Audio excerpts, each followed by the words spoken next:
Hello students, आपका स्वागत है आपके यूट्यूब चैनल मैथ्स हुई इजी में। हम चैप्टर 8 इंट्रोडक्शन टू ट्रिग्नोमेट्री कर रहे थे। उसके अंदर हमने क्वेश्चन नंबर 1 to 5 किया है। आइए आज हम क्वेश्चन नंबर 6 से डिस्कस करते हैं। देखिए क्वेश्चन नंबर 6 हमें क्या दे रखा है। क्वेश्चन नंबर 6 के अंदर if angle A and angle B are acute angles such that cos A is equal to cos B then so that angle A is equal to angle B. तो हमें क्या दे रखा है, cos A is equal to cos B। ये question number 6 के अंदर हमें दे रखा है। क्वेश्चन नंबर 6 क्या हमें दे रखा है, cos A is equal to cos B। ये हमें दे रखा है और हमें प्रूव करना है angle A is equal to angle B, cos A is equal to cos B। This is given to us. अब हम क्या करते हैं, एक राइट एंगल ट्रायंगल बनाएंगे। सबसे पहले देखिए राइट एंगल ट्रायंगल हम किस तरीके से बना रहे हैं। तो ये हमारा राइट एंगल ट्रायंगल हो गया है। This is right angle triangle. अब ए और बी आपके एक्यूट एंगल्स हैं, इसीलिए हम इसको एंगल ए लिख रहे हैं। This is acute angle A and this is acute angle B. ये एंगल आपका क्या है, बी है। और इस वर्टेक्स को हम सी लिख रहे हैं, ये आपका 90 डिग्री का हो गया। इस तरीके से हमें दे रखा है। अब आप यहाँ पे लिख सकते हो given that cos A is equal to cos B। Given that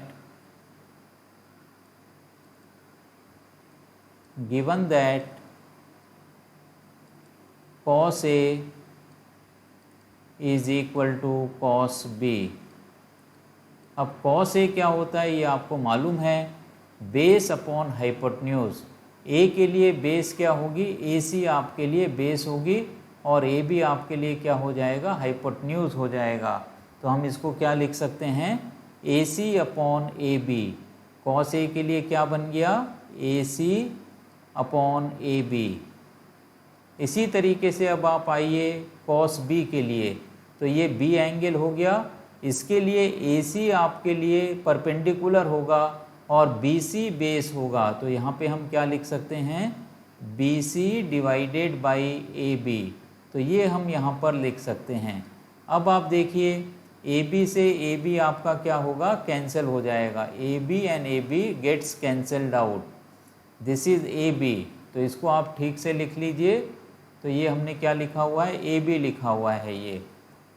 तो this is AC by AB is equal to BC by AB।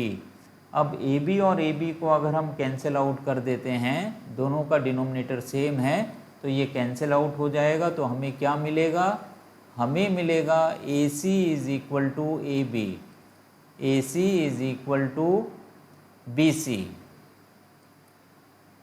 अब आप देखिए AC ये वाली साइड हो गई है और BC ये साइड हो गई है। ये दोनों साइड्स कैसी हैं, ये दोनों साइड्स इक्वल हैं। अगर ये दोनों साइड्स इक्वल हैं तो आप ये देखिए कि AC के अपोजिट एंगल क्या है, B है, और BC के अपोजिट एंगल क्या है, A है। तो इससे हमें क्या मिलेगा, angle B is equal to angle A। This implies angle B is equal to angle A। Angle opposite to equal sides are equal. आप क्या लिख सकते हो यहाँ पे ब्रैकेट में, angle opposite to equal sides are equal. Angle opposite to equal sides are equal.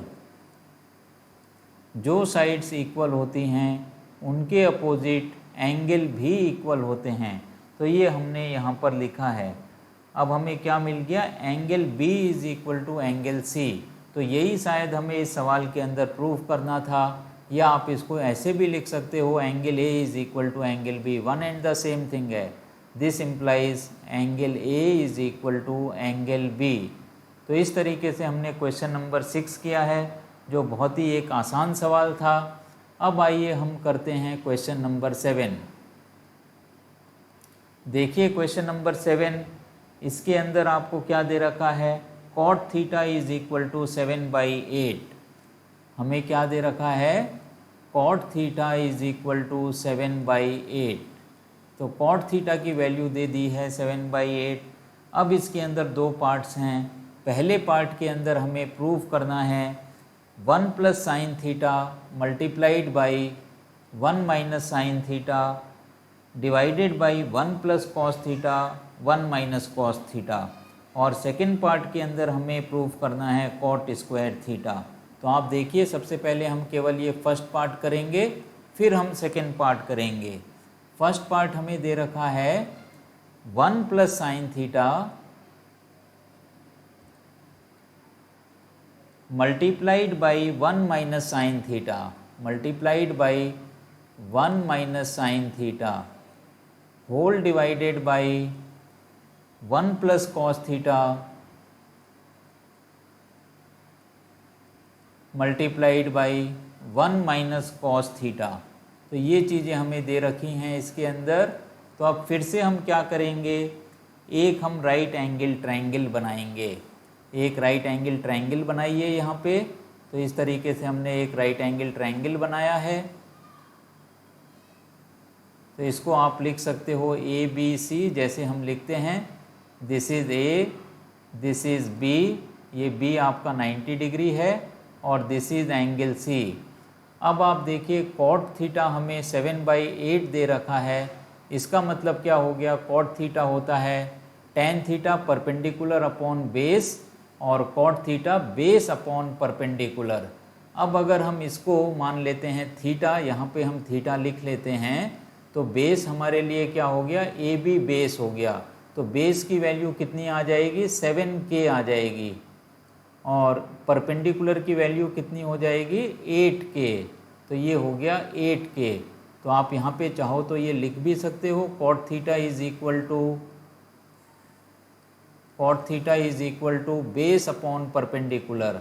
अब हम केवल B बेस के लिए और P परपेंडिकुलर के लिए और H हम हाइपोटेन्यूज के लिए लिखेंगे। तो इस तरीके से हमने लिखा है।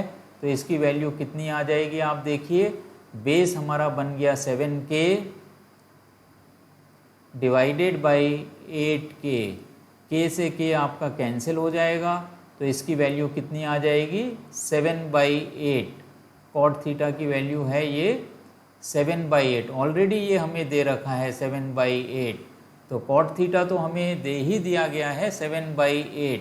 This is already given to us. तो हमें इसके अंदर करना क्या है, AC की वैल्यू निकालनी है। तो AC की वैल्यू हम यहाँ पे निकाल लेते हैं। ये तो हमारे किसी काम का नहीं है, क्योंकि कॉट थीटा ऑलरेडी आपको 7/8 दे रखा है। तो ये देखिए, अगर हम AC स्क्वायर लिखते हैं यहाँ पे, AC square is equal to AB square plus BC square.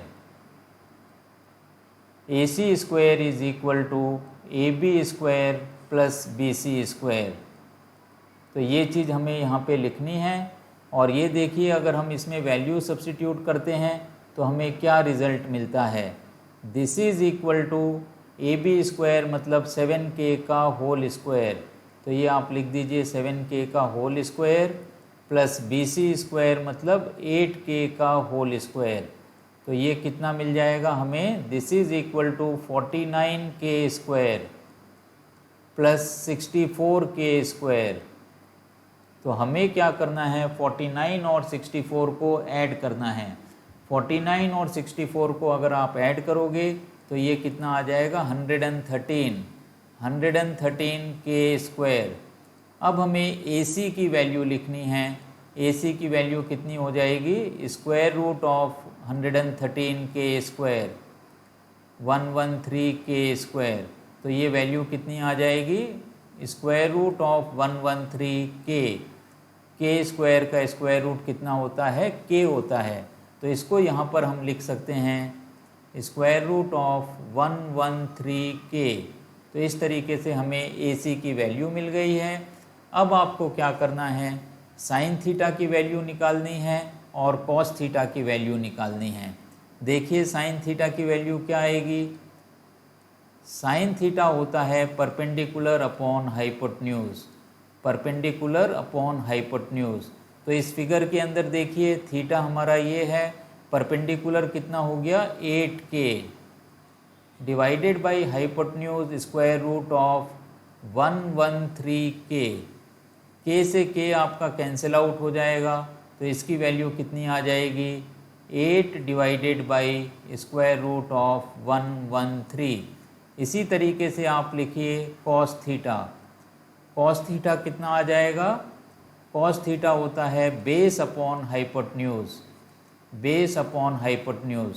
Base की वैल्यू देखिए 7k, तो ये हो गया 7k divided by square root of 113k। k से k आप कैंसिल आउट कर दीजिए, तो इसकी वैल्यू आ जाएगी 7 divided by square root of 113। एक चीज़ और हमें लिखनी है, क्योंकि सेकेंड पार्ट के अंदर हमें टेन थीटा की भी ज़रूरत पड़ेगी, तो आप टेन थीटा की भी इसके अंदर वैल्यू लिख दीजिए। सेकेंड पार्ट के अंदर हमें कॉट स्क्वायर थीटा की वैल्यू निकालनी है। चलिए हम इसी से काम चला लेते हैं, इतना हमारे लिए सफिशियंट है। अब हम इसका करते हैं पार्ट वन। पार्ट वन हमने यहाँ पे ऑलरेडी लिखा हुआ है, तो यहाँ पे आप लिख दीजिए फर्स्ट पार्ट। अब इसकी जो भी वैल्यूज़ हैं वो हमें सब्सटीट्यूट करनी है। फर्स्ट पार्ट के अंदर हमें 1 plus sine theta 1 minus sine theta divided by 1 plus cos theta 1 minus cos theta, ये हमें निकालना है। तो देखिए हमें क्या निकालना है, 1 plus sine theta multiplied by 1 minus sine theta divided by 1 plus cos theta multiplied by 1 minus cos theta. तो ये वैल्यूज़ हमें कैलकुलेट करनी है।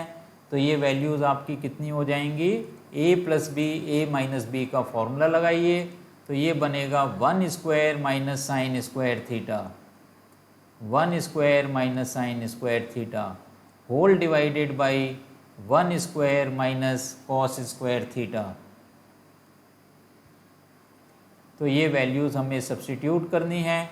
अब साइन थीटा की वैल्यू कितनी है, 8 अपॉन स्क्वायर रूट ऑफ 13, तो ये कितना बन जाएगा 1 माइनस इसका स्क्वायर हमें डालना है, तो 8 स्क्वायर डिवाइडेड बाई रूट 13 का स्क्वायर।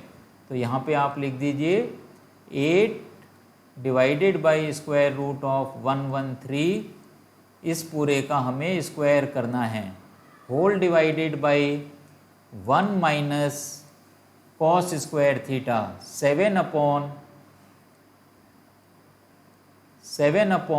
स्क्वायर रूट ऑफ 113 का होल स्क्वायर। तो ये कितना आएगा, कैलकुलेट अगर हम करते हैं 1 minus 64 divided by 113 whole divided by 1 minus 49 divided by 113। अब आप एलसीएम ले लोगे, तो न्यूमरेटर में जो डिनोमिनेटर 113 आएगा और डिनोमिनेटर के अंदर जो डिनोमिनेटर 113 आएगा वो आपका कैंसिल आउट हो जाएगा। तो इसकी वैल्यू हमें कितनी मिलेगी, 113 माइनस 64 डिवाइडेड बाई 113 माइनस 49। तो ये हमें कैलकुलेट करना है। 113 में से आप 64 को माइनस करिए, आपको मिलेगा 49। तो 113 में से 49 माइनस करोगे तो कितना मिल जाएगा, 64। तो इसका आंसर कितना हो जाना चाहिए, 49 डिवाइडेड बाई 64। अब आप आइए सेकेंड पार्ट इसका, जो बहुत ही आसान है। सेकेंड पार्ट के अंदर हमें क्या निकालना है, सेकेंड पार्ट के अंदर हमें निकालना है cot square theta. Cot theta की वैल्यू ऑलरेडी आपको दे रखी है, कितनी दे रखी है, 7/8। तो ये क्या हो जाएगा, 7/8 का whole square, this is equal to 7/8 whole square. तो ये आ जाएगा 49 डिवाइडेड बाई 64। तो ये कितना आ गया, 49 डिवाइडेड बाई 64। तो दोनों पार्ट्स के अंदर हमें आंसर मिला है 49 डिवाइडेड बाई 64। आइए अब हमें करना है क्वेश्चन नंबर 8। देखिए क्वेश्चन नंबर 8 हमें क्या दे रखा है, if 3 cot A is equal to 4, 3 cot A is equal to 4, ये हमें दे रखा है। Check whether 1 minus tan square A, हमें क्या चेक करना है, 1 minus tan square A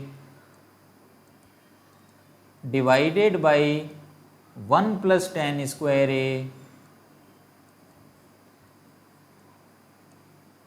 1 plus tan square A, this is equal to cos square A minus sine square A, cos square A minus sine square ए। ये identity या ये formula ये true है या फॉल्स है, ये हमें चेक करना है। ये स्टेटमेंट ट्रू है या फॉल्स है, ये हमें चेक करना है। तो इससे हम क्या लिख सकते हैं, जो हमें गिवन चीज़ दे रखी है, कॉट ए की वैल्यू हम लिख सकते हैं। कॉट ए की वैल्यू कितनी आ जाएगी, 4/3। अगर कॉट ए की वैल्यू 4/3 है तो हम tan a की भी वैल्यू लिख सकते हैं। This implies tan a is equal to 1/cot a होता है, ये 1 डिवाइडेड बाई cot a। तो ये कितना बन जाएगा, this is equal to 3/4। tan a की वैल्यू कितनी आ जाएगी, 3/4 आ जाएगी। अब हमें क्या करना है, अब हमें cos a और sin a की भी वैल्यू निकालनी है। cos a और sin a की वैल्यू निकालने के लिए हमें क्या करना पड़ेगा, हमें एक राइट एंगल ट्रायंगल बनाना पड़ेगा। देखिए एक राइट एंगल ट्रायंगल हम बना रहे हैं यहाँ पे। तो इस तरीके से हमने ये राइट एंगल ट्रायंगल बनाया है। This is your angle A, this is angle B and this is angle C. This is angle under consideration. अब tan a की वैल्यू 3/4 दे रखी है। tan a होता है परपेंडिकुलर, मतलब ये क्या हो गया, 3k। This is 3k and this is 4k, perpendicular upon base. या अगर आप cot a भी देखते हो 4/3, तो बेस अपॉन परपेंडिकुलर, तो बेस कितना हो जाएगा 4k और ये कितने बन जाएगी, परपेंडिकुलर 3k बन जाएगा। अब हमें क्या निकालना है, AC² निकालना है, AC की वैल्यू निकालनी है। तो आप इसके अंदर पाइथागोरस थ्योरम लगा दीजिए। पाइथागोरस थ्योरम अगर हम लगाते हैं तो हमें क्या मिलेगा, AC² is equal to AB² plus BC², AB² plus BC²। Bracket लगा भी सकते हैं और नहीं भी लगा सकते हैं। तो ये हो गया AC², AB की वैल्यू कितनी है 4k, तो ये बन गया 4k का होल स्क्वायर। अब ब्रैकेट लगाना ज़रूरी है। प्लस BC की वैल्यू कितनी है 3k है, तो ये कितना बन जाएगा 3k का होल स्क्वायर। तो कुल मिला के ये हमारे पास कितना आ जाएगा, 16k² प्लस 9k²। तो ये बन गया 25k²। This is equal to 25k²। तो AC की वैल्यू क्या बनेगी, स्क्वायर रूट ऑफ 25k²। 25 का स्क्वायर रूट 5, k² का स्क्वायर रूट k, तो ये कितना आ गया 5k आ गया। तो AC की जगह पे आप लिख दीजिए 5k। अब आप देखिए इसके अंदर हमें क्या प्रूफ करना है, 1 माइनस टेन स्क्वायर ए। तो इसकी वैल्यूज़ हम यहाँ पे सब्स्टिट्यूट करेंगे। तो सबसे पहले हम इसके अंदर क्या लिखें, लेफ़्ट हैंड साइड को हम कैलकुलेट कर लेते हैं। तो यहाँ पे आप लिखिए left hand side. Left hand side हमें दे रखा है 1 minus sine square A, 1 minus tan square A, 1 minus tan square A divided by 1 plus tan square A, 1 plus tan square A. अब आप सवाल में देखिए tan की वैल्यू कितनी आ गई है 3/4। ये tan a की वैल्यू है 3/4। तो इसको अगर हम कैलकुलेट करते हैं तो कितना आना चाहिए, 1 माइनस 3/4 का होल स्क्वायर। इसी तरीके से 1 प्लस टेन स्क्वायर ए लिखते हैं हम, तो हमें कितना मिलना चाहिए, 1 प्लस 3/4 का होल स्क्वायर। ये हमें मिलेगा 1 प्लस 3/4 का होल स्क्वायर। तो यहाँ पे आप लिख दीजिए इसको कैलकुलेट करिए, ये कितना बन जाएगा 1 minus 9/16, this is equal to 1 minus 9/16 whole divided by 1 plus 9/16।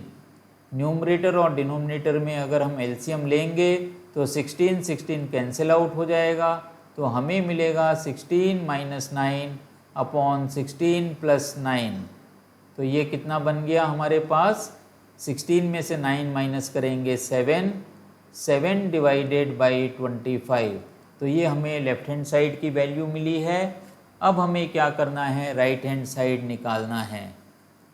Right hand side देखिए आपको क्या दे रखा है, cos square A minus sine square A, cos square A minus sine square ए। तो इनको आप इसके अंदर सब्स्टिट्यूट करिए। कॉस ए की वैल्यू हम ऊपर निकाल चुके हैं। कॉस ए की वैल्यू कितनी आई थी ये हमें चेक करना है, 4/5। यहाँ से भी अगर आप देखोगे कॉस ए की वैल्यू कितनी मिलेगी हमें, 4k डिवाइडेड बाई 5k। इसको एक बार चेक कर लेते हैं हमने ऊपर लिखा है या नहीं लिखा है। अभी ऊपर हमने ये चीज़ लिखी नहीं है, तो इसी में हम डाल देते हैं कॉस ए की वैल्यू। कॉस ए की वैल्यू कितनी हो जाएगी, बेस अपॉन हाइपोटेन्यूज। तो ये बनेगा 4k डिवाइडेड बाई 5k का होल स्क्वायर। स्क्वायर है यहाँ पे तो आप डाल दीजिए ये 4k डिवाइडेड बाई 5k इसका होल स्क्वायर, माइनस अब हमें साइन स्क्वायर ए निकालना है, तो परपेंडिकुलर अपॉन हाइपोटेन्यूज। तो ये बनेगा 3k divided by 4k, sign ए कितना हो गया, perpendicular upon hypotenuse 3k upon 5k का होल स्क्वायर। अब ये k से k आप कैंसिल आउट कर दीजिए, तो ये कितना आ जाएगा 4/5 का whole square, 16 divided by 25, minus ये कितना बनेगा 9 डिवाइडेड बाई 25। तो ये आ गया 9 डिवाइडेड बाई 25। तो इसको अगर हम कैलकुलेट करते हैं तो ये हमें मिल जाएगा, 16 में से 9 को अगर हम माइनस करते हैं तो ये आ जाएगा 7, और एलसीएम आपका 25 बन जाएगा क्योंकि कॉमन डिनोमिनेटर है। तो इसको हम लिख सकते हैं 16 माइनस 9 डिवाइडेड बाई 25।